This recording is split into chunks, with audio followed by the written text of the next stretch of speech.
¿Qué tal? Buenos días. Bienvenidos a la iglesia Venid y Ved. Hoy el tema que vamos a desarrollar es Semana Santa. Hoy estamos entrando en lo que conocemos como la Semana Santa. Hoy es el Domingo de Ramos. En realidad, cuando hablamos de Semana Santa, estamos hablando de 3 días que cambiaron la historia de la humanidad. Y a veces no somos nada conscientes hasta qué punto el mundo, como es hoy, como lo entendemos, se debe a lo que ocurrió en estos 3 días, enmarcados en esta semana. No solo es el cambio de nuestra historia personal en cuanto a haber experimentado la salvación de Dios, el vernos libres de problemas que había en nuestras vidas, libre de la culpa, reconciliados con Dios, conocer su cuidado a nivel personal.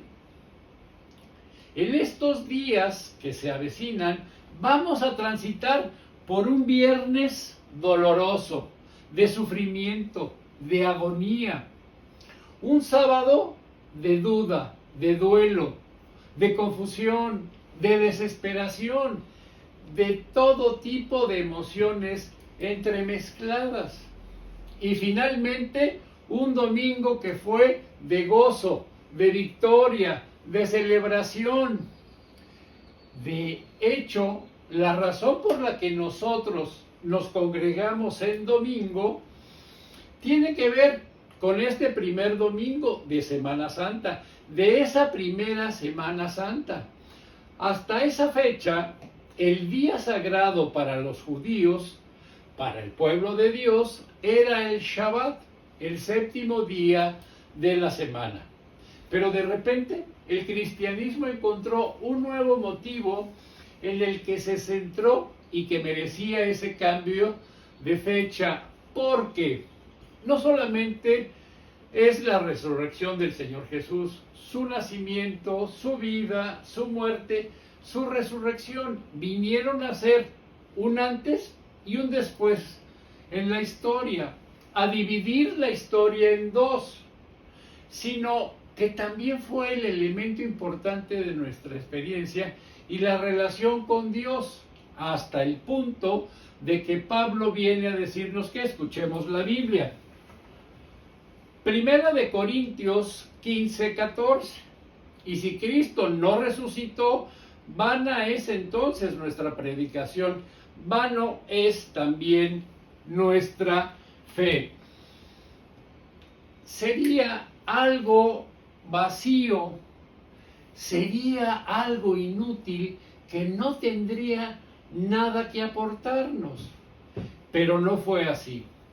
Gracias a que Dios lo levantó de entre los muertos, aquel se vindicó como el verdadero Hijo de Dios que tenía el poder para poderlo conocer personalmente. Podemos experimentar su poder en nuestras vidas.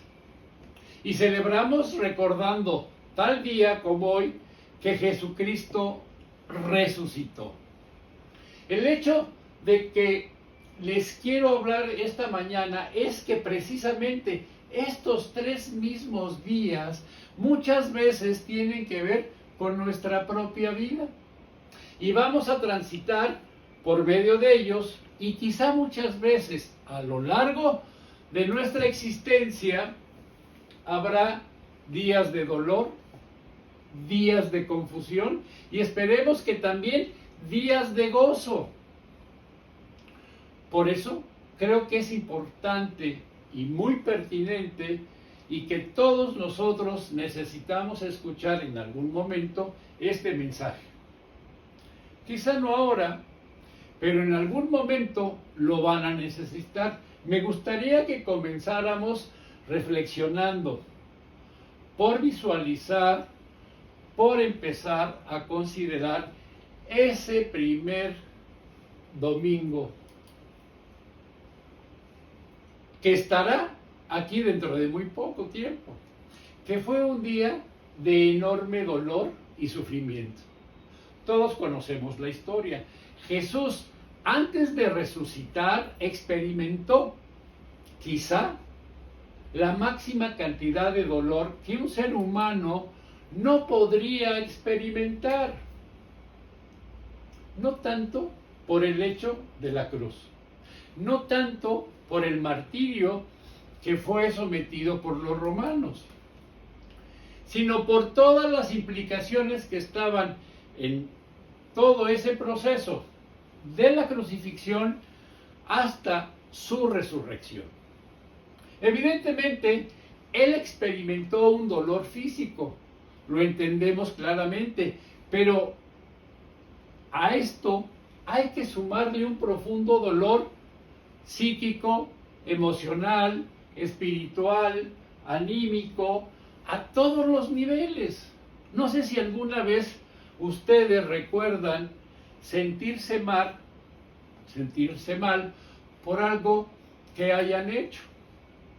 De repente has metido la pata, has ofendido a tu esposa, a tu esposo, o a lo mejor ha habido una infidelidad, o ha habido cualquier ofensa, o un olvido importante de una fecha importante, o cosas por el estilo, o de repente a tu hijo ves sus ojos mirándote decepcionadamente por algo que tú no has hecho o que quizá sí hiciste. Y te has sentido fatal contigo mismo. ¿Cómo puedo ser tan mal padre? ¿Cómo puedo ser tan mala madre? ¿Cómo puedo ser mal esposo? ¿Cómo puedo ser mala esposa? ¿Cómo puedo hacer tanto daño? A veces con nosotros consideramos, pero ahora imagínense, no solo nos sentimos mal por lo que nosotros hacemos mal, sino que sobre ti recae la culpa de todo lo malo que se ha hecho a lo largo de la historia. Que tú eres el culpable del holocausto, que eres el culpable de toda la violación, de toda muerte, de todo robo, de toda violencia, de todo abuso, y todo eso recae sobre ti. Pues esto es lo que experimentó Jesús. Él llevó nuestros pecados sobre sí mismo y experimentó un enorme dolor emocional, espiritual. La Biblia nos dice, escuchemos la Biblia. Isaías 53, 4. Ciertamente Él cargó con nuestras enfermedades y soportó nuestros dolores. Fíjense bien que dice, que cargó con nuestras enfermedades y nuestros dolores. No eran los suyos, eran los nuestros. La historia nos describe cómo Jesús, antes de vivir las experiencias que dan lugar a lo que celebramos en esta Semana Santa, esta semana de pasión, buscó un hueco para fortalecerse y acudió a un lugar al que solía ir para orar. Al huerto de Getsemaní, un huerto de olivos. Era su lugar en Jerusalén, en donde cada mañana temprano se retiraba para orar. Y en esa ocasión quiso buscar fortaleza para lo que se avecinaba, para lo que se anticipaba que iba a ocurrir. Y ahí, lo que nos describe la Biblia es la experiencia de un hombre que está sufriendo un enorme dolor emocional. Dice que llega al punto determinado de su sudor, que eran literalmente gotas de sangre, lo refiere Lucas 22, 44. En condiciones de estrés máximo, como el que Jesús experimentaba, puede suceder lo que se conoce como hematridosis o hemohidrosis. Y esto tiene que ver con la angustia que él estaba experimentando allí. Después de ese momento de angustia intensa, interna, vienen los soldados para apresarle y lo llevan a la casa de Caifás. En ese proceso judicial vemos cómo Jesús va a ser maltratado, zarandeado, insultado, escupido, agredido. Y finalmente los romanos, para calmar a la multitud que reclamaba un castigo para Jesús, y Pilato no veía en Jesús ninguna culpa. Y no quería tampoco, de alguna forma, tomar una decisión a sabiendas injusta. Dijo, bueno, lo castigamos y con esto los contentamos. Pero el castigo fue tan severo que muchas veces las personas sometidas a este tipo de castigo no llegaban a sobrevivir a él. Y aquí es en donde están las escenas más sangrientas, más dolorosas, que incluso solo verlo te causa dolor, pues experimentarlo físicamente ni les cuento.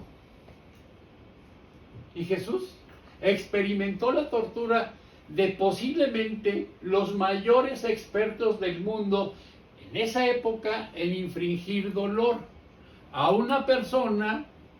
Así que Jesús experimentó toda clase de dolor hasta el punto de hacerse un hombre experimentado en dolores. Y esto, permítanme que se los diga, conoce mucho dolor y comprende mucho dolor.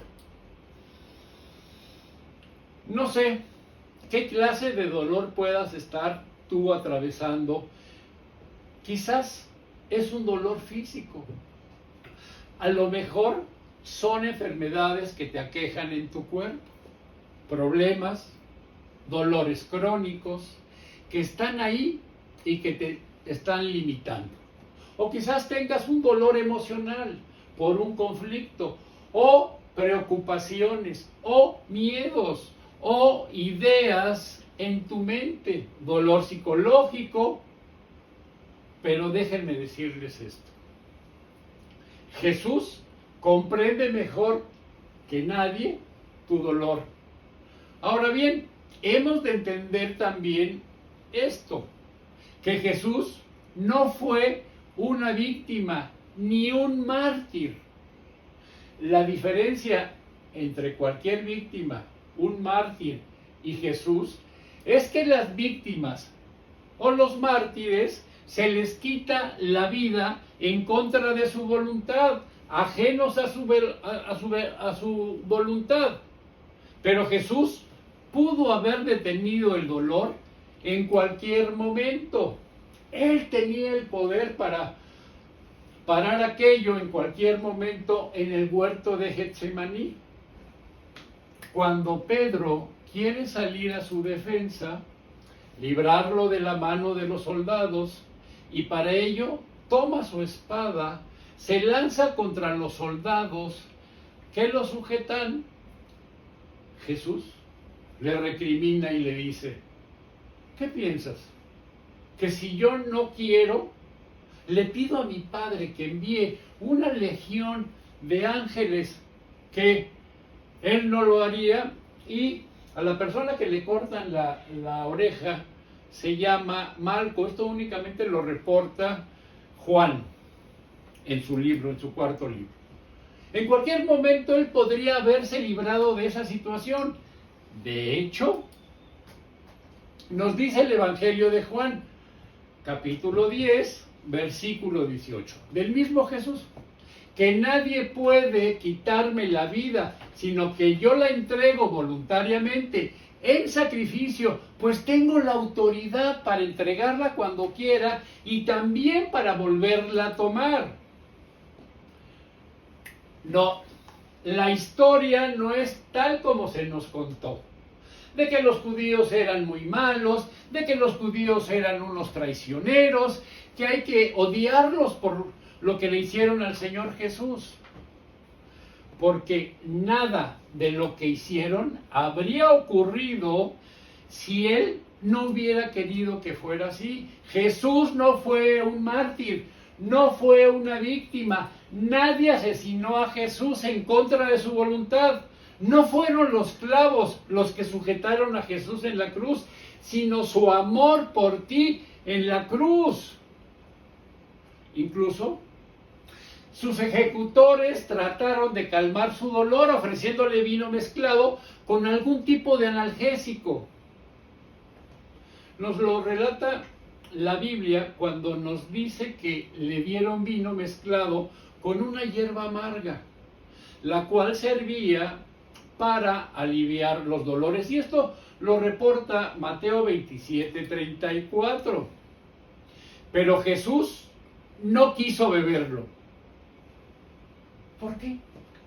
Porque no quiso mitigar su dolor, me imagino, y esta es mi especulación, que posiblemente no quería que su voluntad pudiera ser afectada por ninguna sustancia, sino que quería ser consciente y dueño de su voluntad en todo momento, para que su debilidad no lo traicionara y en todo caso mantenerse alerta y cumplir su misión. Para esto, dice el apóstol Pablo, escuchemos la Biblia. Romanos 4:25. Jesús fue entregado a la muerte por nuestros pecados y fue resucitado para que fuéramos aprobados por Dios. Y Él pudo pagar por nuestros pecados porque Él no tenía pecados.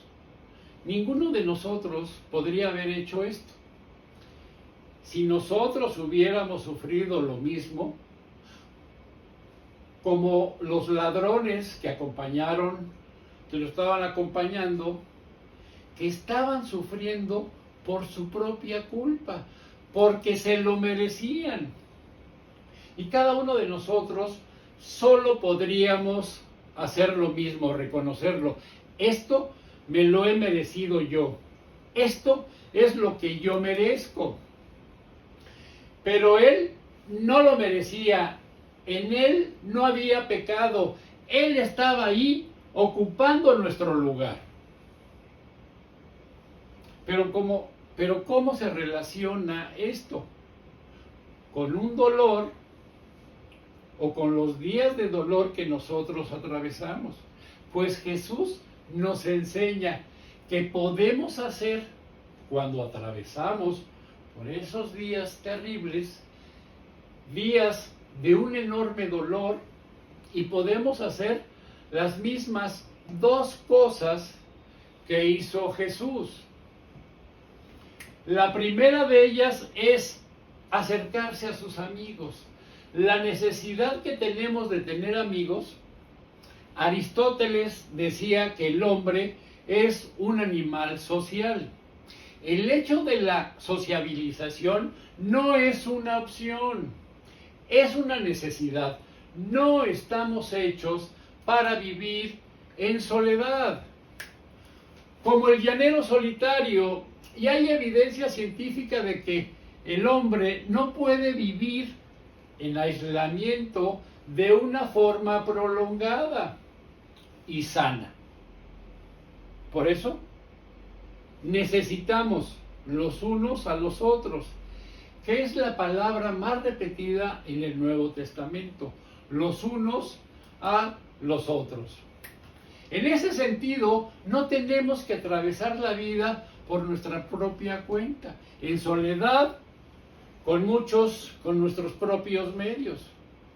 Jesús nos enseña en apoyarnos también en nuestros amigos, cuando estamos atravesando esos terribles días de dolor en nuestras vidas. Vamos a escuchar la Biblia. Mateo, vamos a leer Mateo 36, 37 y 38. Empiezo. Después Jesús fue con sus discípulos a un lugar llamado Getsemaní y les dijo: quédense aquí mientras yo voy allí a orar. 37. Jesús invitó a Pedro, a Santiago y a Juan para que lo acompañaran. Luego empezó a sentir una tristeza muy profunda. 38. Y les dijo: estoy muy triste, siento que me voy a morir. Quédense aquí conmigo y no se duerman.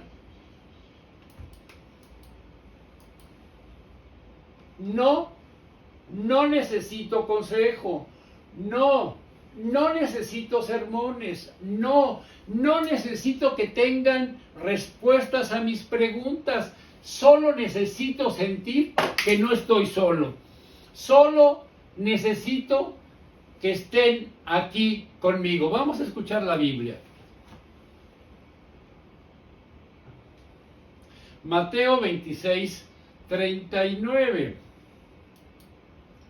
Jesús se alejó un poco de ellos, se arrodilló hasta tocar el suelo con la frente y oró a Dios: Padre, ¿cómo deseo que me libres de este sufrimiento? Pero no será lo que yo quiera, sino lo que quieras tú. Fíjense, si Jesús, el Hijo de Dios, que tenía todo el poder, necesitó apoyarse en sus amigos, ¿por qué crees que tú no necesitas apoyarte en nadie más? ¿Por qué crees que tú puedes hacer las cosas por ti mismo, por ti solo? El problema de mucha gente no es tanto que no quiera apoyarse en sus amigos, sino que no tiene amigos en quien apoyarse. Y quizás sea un problema de esta sociedad tan comunicada, pero que nos individualiza, que nos aísla, que nos aparta de las relaciones. Y quizá en este tiempo tengamos que hacer un esfuerzo extra para tener amigos. La Biblia nos da la clave, que el que quiera tener amigos debe mostrarse amigo. Vamos a escuchar la Biblia. Proverbios 17, 17. En todo tiempo ama el amigo y es como un hermano en tiempos de angustia. No se trata de que vengan a ti. No se trata de que los encuentres de forma casual. No es que aparezcan. Ni siquiera tiene que ser alguien que te ha acompañado desde la infancia, que pudiera ser también, sino son personas a las que tú primeramente les has dado tu amistad, te has abierto a ellas, te has dado a ellas, les has dado tu afecto, tu cariño, tu amor. Entonces, cabe esperar que de esa siembra haya una cosecha y que haya reciprocidad, que no siempre se da. Pero lo que va a ocurrir, o es menos probable, es que sin hacer tú nada, te encuentres rodeado de amigos. Por eso en la iglesia fomentamos, después del servicio tomamos café y pan e incentivamos a que se lleve una amistad para que cuando vengan los días malos encontremos gente dispuesta a orar por nosotros y acompañarnos en todas nuestras situaciones. Los amigos son muy importantes, pero aún así ningún amigo puede suplir todas tus necesidades, ni ningún amigo puede estar ahí contigo todo el tiempo que necesitas y ningún amigo puede comprender del todo la profundidad de tu dolor. Pero hay alguien que sí puede, y ese es nuestro Dios. Y eso es lo segundo que Jesús hizo, acercarse a Dios. Jesús llevó a sus discípulos consigo en el peor día de su vida. ¿Y saben lo que ellos hicieron cuando Jesús más los necesitaba? Cuando les pidió que estuvieran ahí vigilantes, se quedaron dormidos. No sean muy duros con ellos. Yo también me he quedado dormido en algún servicio dominical a la iglesia que había asistido. Pero es verdad, el espíritu está dispuesto, decía Jesús, pero la carne es débil. Esto lo refiere en Mateo 26, 41. Y esa debilidad se puede manifestar y traicionarte en el momento en donde más necesario es que estemos despiertos. Sin embargo, no te acompañan las fuerzas. Los amigos de Jesús se durmieron, así que en el momento de mayor necesidad de Jesús no pudieron compartir la carga que Jesús llevaba. Pero hubo alguien que sí pudo. Y ese es Dios. Sigue diciendo la Biblia, escuchemos su palabra. Mateo 26, 39. Yendo un poco adelante, se postró sobre su rostro, orando y diciendo: Padre mío, si es posible, pasa de mí esta copa, pero no sea como yo quiero, sino como tú. Y quiero mostrarles, esta es la perspectiva, esta es la narrativa que nos da Mateo. Vamos a ver qué nos dice ahora Marcos. Es Marcos 14:36, y decía: Abba Padre, todas las cosas son posibles para ti. Aparta de mí esta copa, mas no lo que yo quiero, sino lo que tú. Y quiero hacerles este comentario. Muchas veces escuchamos a personas que dicen: ay, mi Diosito, ay, mi Diosito dorado, mi Diosito santo. Yo les pregunto, ¿por qué a tan grande gloria lo quieres hacer chiquito? Y muchas veces me dicen: ay, es que lo digo de cariño. Y bueno, pues entre otras cosas, lo que me está diciendo es que no lee la Biblia. El término Abba, sí, es un término de amor, de cariño, de reconocimiento, cuando uno quiere ser amoroso con Dios. Entonces eso de mi Diosito, por favor, bórrenlo de su mente. No podemos a tanta majestad hacerla o quererla hacer chiquita, arguyendo que lo estamos haciendo de cariño. Cuando enfrentes tu dolor más grande, cuando estés en los días de más profundo dolor, debes orar como Jesús. En primer lugar, afirmando el poder de Dios. Yo sé que Dios puede hacer cualquier cosa, pero lo primero que tengo que hacer es recordarme a mí, no a Dios. Dios ya sabe lo que puede hacer, pero yo necesito recordarme a mí que Dios al que yo sirvo, al que yo adoro, es un Dios todopoderoso, que ha creado todo lo que existe, que tiene el mundo en sus manos. Y yo estoy en ese mismo lugar privilegiado, y Él tiene control de todas las circunstancias que afectan mi vida. Lo segundo que debemos hacer, lo vamos a ver la próxima semana. Mi Dios y Padre bendito, te damos infinitas gracias que este domingo 2 de abril nos has regalado vida. Mi Señor, Se ha distorsionado mucho el concepto de la Semana Santa, que es un tiempo de análisis, un tiempo de reflexión, un tiempo de agradecimiento, porque es el momento en el que tú decidiste que por medio de tu Hijo nos íbamos a reconciliar contigo. Hoy, Semana Santa es sinónimo de disipación, de lujuria, de embriaguez, y pocas personas piensan lo importante que fue este momento para que nosotros tengamos la salvación cuando reconocemos a Jesús como nuestro único y suficiente Salvador, y formar parte de tu familia. Mi Dios, yo te pido que a las personas dispersas las puedas orientar para que cobren conciencia de la importancia de esta Semana Santa. Te lo pido en el nombre de tu Hijo amado Jesucristo. Amén. Gracias y buenos días.